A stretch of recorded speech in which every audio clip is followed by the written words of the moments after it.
Hello, we are E and Cora and we are Weird Wednesday. We're going to show you some of the things we create and tell you a bit about how and why we create them. We use a few different methods in creating our items. As you can see, we do screen printing, we use lino printing, cry-cut, we do badges, tie-dye, and we also use embroidery. So we wanted to give you a bit of background to some of our items and the slogans we use. One that's really important to us are the patches that say never not nervous and never not tired, and this is inspired by E being a very anxious person with ADHD. Growing up being told that they were boring and lazy, they felt really crappy that they couldn't do or enjoy the things other people did, but now they know it's just part of who they are and it doesn't make them boring or lazy. As an extension of these slogans, we came up with feeling badges so you can let people know stuff without having to say it, which hopefully can help others to communicate their accessibility needs and help them feel proud. The other thing we wanted to talk a bit about is our tie-dye items. We just experimented a bit with tie-dyeing and people responded really well, so it's a big part of what we do now. It started with a ridiculous Live Love Toad t-shirt, which has absolutely no meaning at all, but people loved it as much as we did. That led us on to more frog-themed designs, and one that is really important to us is our fight for trans youth and fight for queer youth tie-dyes.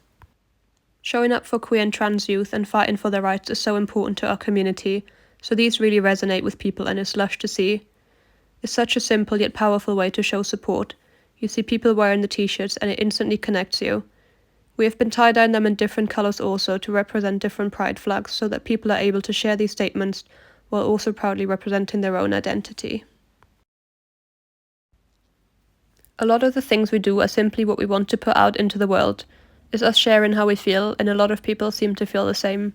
For example, our End Gender Norms slogan, because we see unhealthy gender norms reinforced every day, and this doesn't just go for queer and trans people, but for everyone. Putting people in boxes limits the possibilities of who we can be, and it can be really damaging. The same goes for the Not a Lady slogan, because we're often read as women even though we're not. Interestingly, loads of cis women responded to this in a similar way. While they identify as women, they also did not like to be referred to as ladies, because of the gender norms that are connected to that. So why the bright colours and slogans? Queer people and neurodivergent people have been told time after time to tone it down. Wearing bright colours is a way of saying no. I absolutely won't squash down who I am. There's a proudness in wearing bold, bright colours and clothing with slogans on. You want to convey a message to the world.